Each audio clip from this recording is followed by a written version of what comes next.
ନମସ୍କାର। ଗାଧୋଇବା ସମୟରେ ପାଣିରେ କରନ୍ତୁ ଏହି ଉପାୟ, ଧନର ହେବ ବର୍ଷା।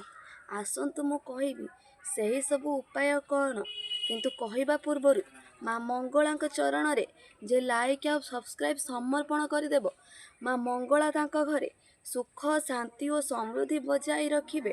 ନମ୍ବର 1, ମଙ୍ଗଳବାର ଓ ଶନିବାର ଦିନ ପାଣିରେ ଅଳ୍ପ ଲୁଣ ମିଶାଇ ଗାଧୋଇଲେ ନକାରାତ୍ମକ ଶକ୍ତିର ଉର୍ଜା ସମ୍ପୂର୍ଣ୍ଣ ଭାବରେ ବିନାଶ ହୋଇଥାଏ।